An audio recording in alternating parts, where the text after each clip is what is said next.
20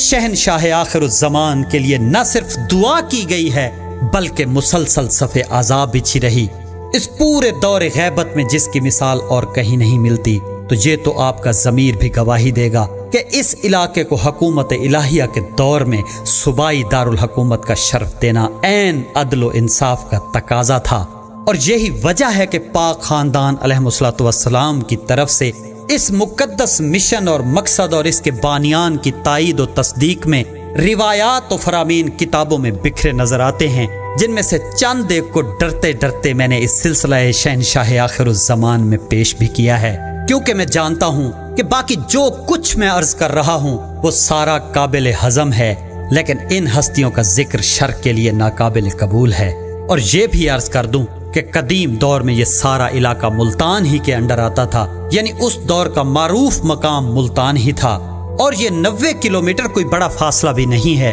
کیونکہ میں نے آج ہی گوگل میپ پر چیک کیا ہے کہ اس وقت کراچی کے صرف شہر کی لمبائی 103 کلومیٹر ہے، اور اگر مضافات کو ساتھ شامل کیا جائے تو یہ دائرہ کئی گنا بڑھ جائے گا۔ تو دوستو، انشاءاللہ وقت آ گیا ہے، اس مقام کی وہ عظمت ظاہر ہوگی جو نہ کسی آنکھ نے دیکھی ہوگی، نہ کسی کان نے سنی ہوگی، نہ کسی خیال و گمان میں ہوگی، کہ جو کچھ خداوند مطلق نے اپنے عاشقوں کے لیے جمع کر رکھا ہے۔ اور یہ بھی یقینی بات ہے کہ جو اس علاقے کے لوگ ہوں گے انہیں سزا و جزا بھی اسی علاقے میں دی جائے گی، اور یہی تقاضۂ عدل ہے۔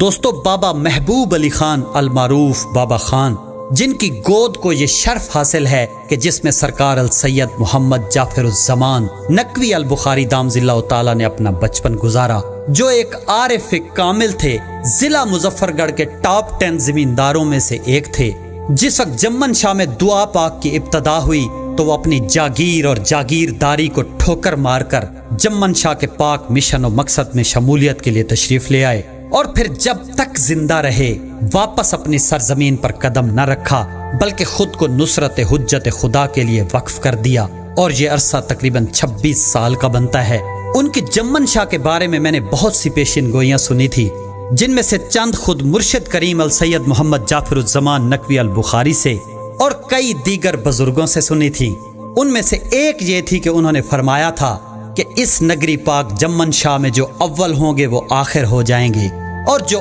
آخر ہوں گے وہ اول ہو جائیں گے۔ اور اس بات کا مظاہرہ ہم اپنی آنکھوں سے 2003-2004 میں دیکھ چکے ہیں کہ ہر شعبے کے لوگ جو اس شعبے کے اہل تھے اور بانیان مشن کے چنیدہ تھے انہیں تبدیل کر دیا گیا۔ اور پھر اس سے آگے بابا محبوب علی خان فرماتے ہیں کہ پھر ایک وقت آئے گا کہ آخر دوبارہ اول ہو جائیں گے اور اول آخر ہو جائیں گے۔ تو انشاءاللہ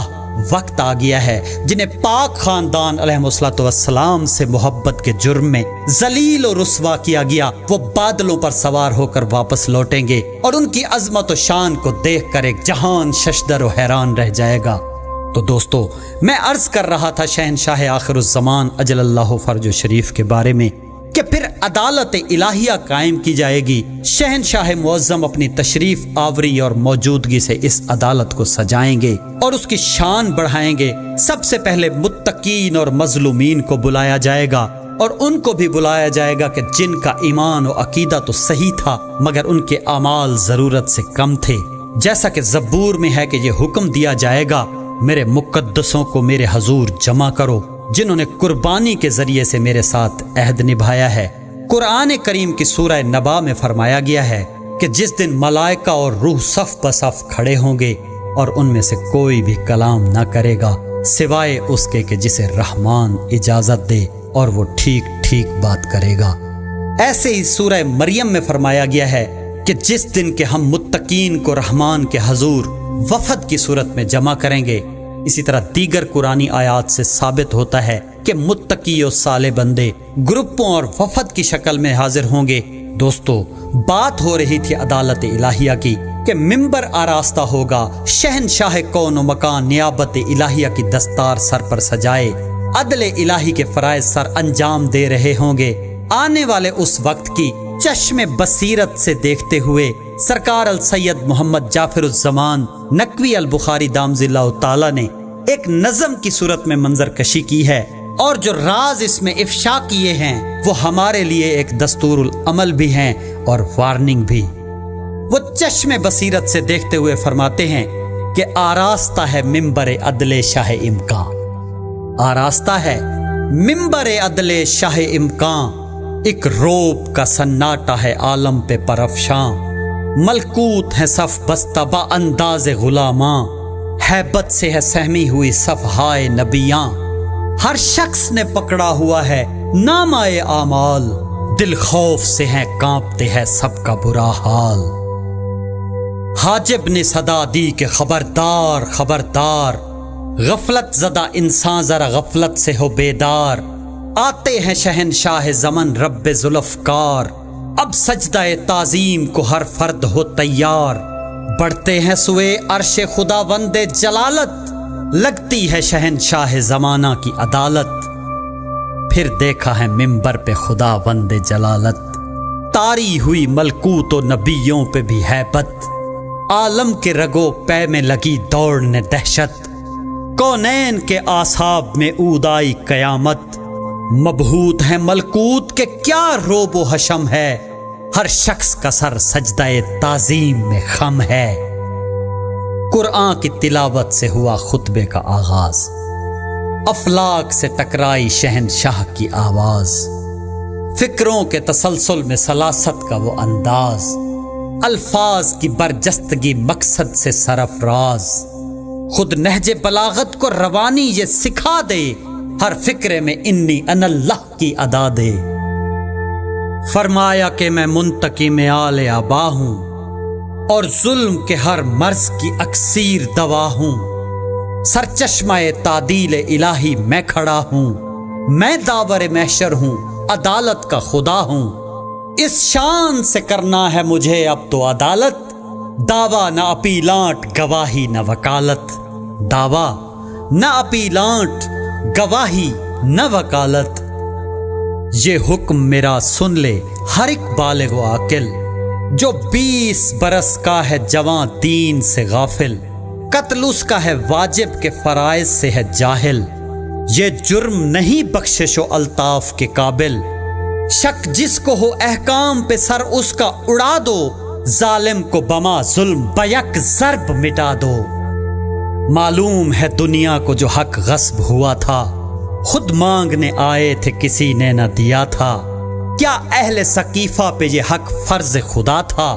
او لوگو تمہیں کس نے یہ حق معاف کیا تھا، تم چاہتے تھے اب پھر سے معظمہ ہو سوالی، لوٹانا انہیں چاہتے تھے تم لوگ بھی خالی، لوٹانا انہیں چاہتے تھے تم لوگ بھی خالی، حق مانگنے ان کا تو وہی آنا بہت ہے، ایک بار کا خالی انہیں لوٹانا بہت ہے، دکھ سہ کے مصائب سے گزر جانا بہت ہے، حق تم نے جو کھایا ہے وہی کھانا بہت ہے، او اہل جفا اہل ستم غاصب و غدار، حق مانگتی ہے تم سے تو اب میری ذوالافکار، حق مانگتی ہے تم سے تو اب میری ذوالافکار، فرمایا جو پیش ہونے کو آئے ہیں عزادار، ہیں لائق تحسین جزا کے بھی ہیں حقدار، یہ گریہ و ماتم ہی کی مستی میں تھے سرشار، پرسش مجھے ان لوگوں سے کرنا نہیں زنہار، ہاں سب کی سفارش تو ہے حسنین نے کرنی، پرسش ہے تو خود ملکہ کونین نے کرنی، پرسش ہے تو خود ملکہ کونین نے کرنی، وہ ملکہ کونین ہے سرچشمہ دی ہیں، اور اصل حجابات صمد کی وہ امی ہیں، اور جملہ عزاداروں کے اسما بھی وہی ہیں، دیکھیں گے وہی کون عزادار نہیں ہیں، وارث ہیں وہی دنیا میں خون شہداء کی، پرسش انہیں اب کرنا ہے بیٹوں کی عزا کی، پرسش انہیں اب کرنا ہے بیٹوں کی عزا کی، ایک پہلو میں آویزاں ہوا پردہ وحدت، ان کے لیے آراستہ وہ مسند قدرت،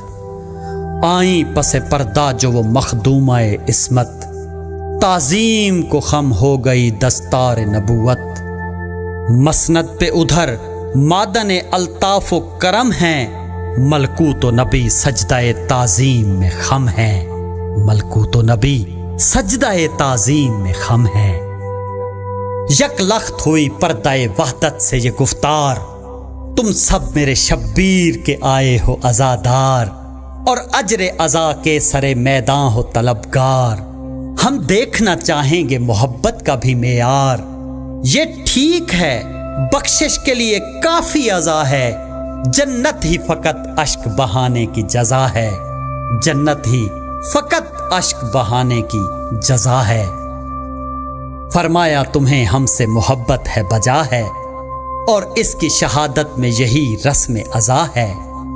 یہ ماتم و گریہ ہے کہ یہ آہ و بکا ہے، کیا ان میں صداقت کی کوئی خاص ادا ہے؟ الفت کے تقاضوں میں عزا کافی نہیں ہے، اور اجر رسالت میں بکا کافی نہیں ہے۔ قرآن میں اتنا بھی نہیں تم نے یہ دیکھا، بیٹے ہیں یا ماں باپ، عشیرہ ہیں یا آبا، بیوی یا مساکن یا تجارت کا ہے دھندا، حق ان سے زیادہ ہے تو ایک آل ابا کا۔ ہم سے ہے سوا پیار جنہیں ان اشیاء سے، محفوظ نہیں دنیا میں وہ قہر خدا سے، محفوظ نہیں دنیا میں وہ قہر خدا سے۔ کیا چاہتے تھے ہم کو تم اجداد سے بڑھ کر، ہم سے تھی لگن خانہ آباد سے بڑھ کر، الفت تھی تمہیں گھر کے بھی افراد سے بڑھ کر، ہم سے تھی محبت تمہیں اولاد سے بڑھ کر۔ جب بیٹوں کے مرنے پہ تھے تم اشک بہاتے، کیا اپنوں کو رونے میں بھی ذاکر تھے بلاتے؟ کیا اپنوں کو رونے میں بھی ذاکر تھے بلاتے؟ ذاکر نہ تمہیں پڑھ کے رلاتے تو نہ روتے، لہجہ نہ دکھی اپنا بناتے تو نہ روتے، سر سے وہ اگر سر نہ ملاتے تو نہ روتے، اور شان خطابت نہ دکھاتے تو نہ روتے۔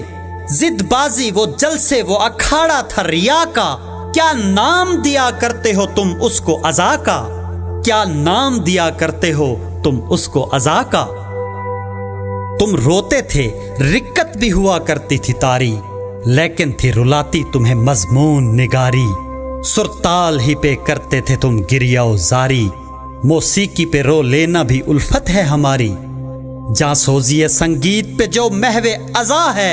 کیا واقعی وہ شیعہ شاہ شہداء ہے؟ کیا واقعی وہ شیعہ شاہ شہداء ہے؟ اپنی صف ماتم جو کبھی تم تھے بچھاتے، تم مرثیہ خاں اپنوں کے کتنے تھے بلاتے، ماں باپ کی جب موت پہ تھے اشک بہاتے، وہ پیار رلاتا تھا یا ذاکر تھے رلاتے؟ گھر میرا لٹا لوٹی گئی چادر وحدت، کیا باقی ہے اس پر ابھی ذاکر کی ضرورت؟ کیا باقی ہے اس پر ابھی ذاکر کی ضرورت؟ بیٹا جو زمانے میں کہیں گم ہو تمہارا، ہوتی نہیں فرقت تمہیں ایک پل بھی گوارا، شب جاگتے دن روتے ہوئے تم نے گزارا، جب ظلم سے غائب ہوا فرزند ہمارا، تم کو میرے بچے کا بھی احساس ہوا تھا، تم شاد تھے بیٹا میرا بنباس ہوا تھا، تم شاد تھے بیٹا میرا بنباس ہوا تھا۔ میں روتی تھی کہتی تھی میرے مستر کو تو روکو، اس ممتا کے گلشن گل تر کو تو روکو، شیو میرے کم سن میرے مستر کو تو روکو، دردوں کے خدا غم کے پیمبر کو تو روکو۔ تھا ایک ہی وارث میرے اجڑے ہوئے گھر کا،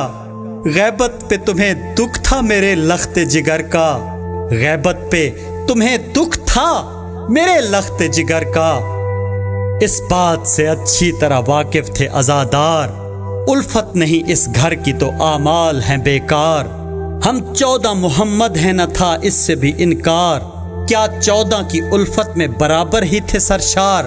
فرمان تمہیں یاد تو تھا آل ابا کا، جو ایک کا منکر ہے وہ منکر ہے خدا کا، جو ایک کا منکر ہے وہ منکر ہے خدا کا۔ مم مات ولم یارف پڑھتے تھے صدا تم، اور مبنی بر عرفان سمجھتے تھے جزا تم، عرفان و محبت کو بھی سمجھے تھے جدا تم، عرفان کی تعریف بھی بیٹھے تھے بھلا تم، عرفان محبت سے جدا ہو نہیں سکتا، عرفان محبت کے سوا ہو نہیں سکتا، عرفان محبت کے سوا ہو نہیں سکتا۔ تم اپنی محبت کی علامت ہے تو لاؤ، دامن میں اگر کوئی صداقت ہے تو لاؤ، میدان میں محبت کی شہادت ہے تو لاؤ، اور 14 کا احساس محبت ہے تو لاؤ، اب کوئی ثبوت عشق و محبت کا دکھا دو، تم کوئی مودت کی کڑی ہم سے ملا دو، تم کوئی مودت کی کڑی ہم سے ملا دو۔ کردار تمہارا تو زمانے پہ عیاں تھا، 14 کا جو اقرار تھا اقرار زباں تھا، جو لخت جگر میرا مظالم سے نہاں تھا، گنتی میں شمار اس کا تھا الفت میں کہاں تھا۔ کیا جانتے ہو جذب محبت کی علامت، محبوب کی فرقت میں تڑپنا ہے محبت، محبوب کی فرقت میں تڑپنا ہے محبت۔ کیا تم پہ میرے لال کی غیبت کا اثر تھا؟ وہ لال میری جاں تھا، میرا نور نظر تھا، کل آل محمد کی جو محنت کا ثمر تھا، سرمایہ کل آل محمد جو گوہر تھا، وہ 14واں معصوم جو غیبت کا امی تھا، شبیر میرا لخت جگر تھا وہ نہیں تھا۔ اس کی تمہیں فرقت کبھی محسوس ہوئی تھی، ایک صدمہ تھی غیبت کبھی محسوس ہوئی تھی، اس ہجر کی لذت کبھی محسوس ہوئی تھی، غیبت تھی مصیبت کبھی محسوس ہوئی تھی۔ مسلم کے یتیموں سے بھی فکر اس کی سوا تھی، وہ 2 تھے یہ تنہا تھا، تعاقب میں جفا تھی۔ کیا اپنی مجالس میں بھی ذکر ان کا کیا تھا، غیبت میں لہو رونے کا دکھ تم کو ہوا تھا، کیا اس کے مصائب پہ کوئی اشک بہا تھا، پرسا کبھی اجداد کا اس کو بھی دیا تھا، کیا یہ نہ تھا مجھ بے کس و دلگیر کا بیٹا، سمجھے تھے کبھی تم اسے شبیر کا بیٹا، سمجھے تھے کبھی تم اسے شبیر کا بیٹا۔ تھا اصل یہ اجداد کی دستار کا وارث، ہر پہلو سے تھا حیدر کرار کا وارث، حسنین کے اخلاق و اطوار کا وارث، یہ باقر و صادق کے تھا کردار کا وارث، یہ موسیٰ دوراں تھا زمانے کا رضا تھا، یہ ہادی و جواد کی عظمت کی ادا تھا، یہ ہادی و جواد کی عظمت کی ادا تھا، یہ میرے لٹے گھر کا تھا دنیا میں سہارا، باقی تھا وہی ایک عزادار ہمارا، ہر لمحہ بکا کرتے ہوئے جس نے گزارا، دکھ سارے لیے دل میں وہ سلطان تمہارا، تم لوگوں کے انداز و وفا دیکھ رہا تھا، خود ماتم و مجلس میں ریا دیکھ رہا تھا، خود ماتم و مجلس میں ریا دیکھ رہا تھا، غیبت میں لہو روتا رہا تم کو خبر تھی، ہر آن تھا مصروف عزا تم کو خبر تھی، احساس کسی کو نہ ہوا تم کو خبر تھی، ہم درد کوئی اس کا نہ تھا تم کو خبر تھی، دکھ بانٹے تھے تم نے میرے اس لخت جگر کے، آنسو کبھی پوچھے تھے میرے نور نظر کے، آنسو کبھی پوچھے تھے میرے نور نظر کے۔ ایک سمت اسے گھر کے اجڑنے کا بھی غم تھا، غفلت جو تمہاری تھی ادھر اس کا علم تھا، غیروں کی طرح اپنوں کا وہ مشق ستم تھا، ہر سمت سے سامان اذیت کا بہم تھا، غم خوردہ تھا وہ ملکہ تطہیر سے بڑھ کر، مظلوم وہ تھا دنیا میں شبیر سے بڑھ کر، مظلوم وہ تھا دنیا میں شبیر سے بڑھ کر۔ یوں سمجھو وہ اجداد کی لاشوں پہ کھڑا تھا، تنہائی میں ہر لاش پہ وہ محو بکا تھا، ہر لاش کے سرہانے وہ مصروف دعا تھا، تم لوگوں نے افسوس کبھی اس سے کیا تھا، رسمن بھی تمہاری تو نہ پرسا نہ دعا تھی، اب بولو کہ کس کام کی یہ رسم ازا تھی، اب بولو کہ کس کام کی یہ رسم ازا تھی۔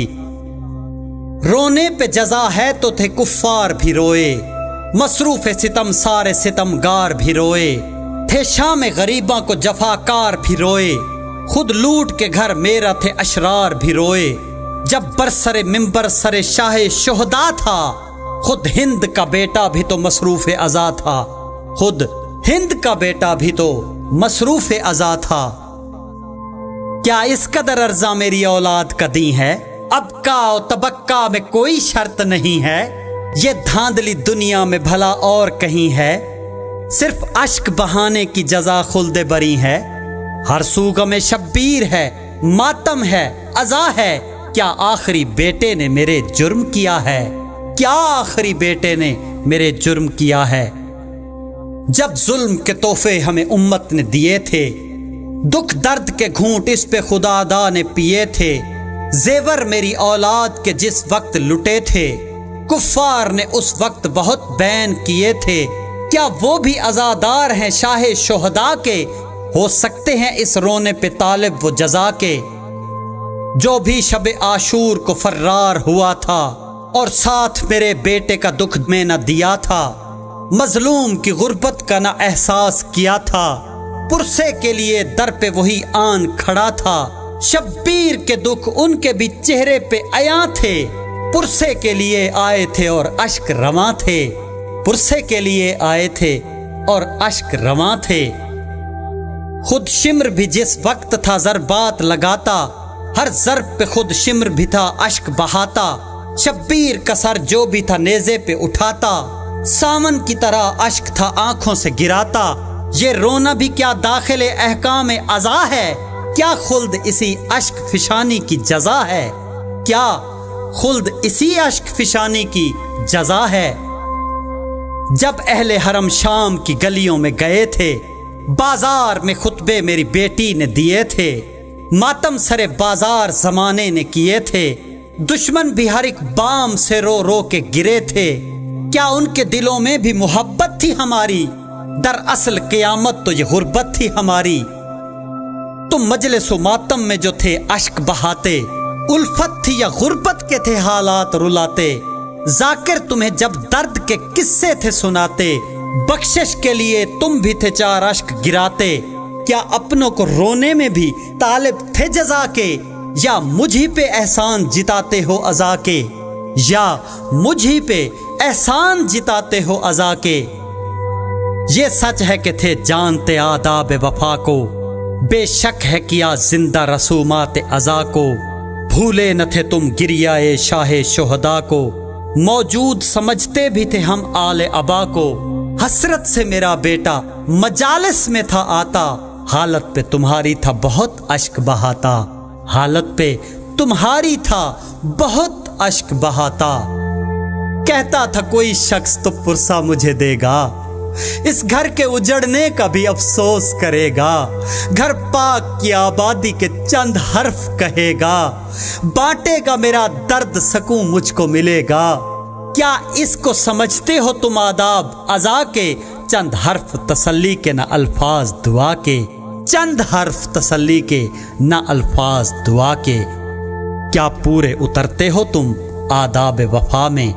یہ ٹھیک ہے کچھ خرچ تو ہوتا تھا عزا میں، کیا حرج یا کچھ خرچ بھی ہوتا تھا دعا میں؟ زحمت تمہیں کیا تھی جو دعا کرتے بکا میں؟ جو بھی میرے بیٹے کو دعا دے نہیں سکتا، اب مجھ سے وہ رونے کی جزا لے نہیں سکتا، اب مجھ سے وہ رونے کی جزا لے نہیں سکتا۔ ملحوظ رکھے جس نے ہیں آداب وفا کے،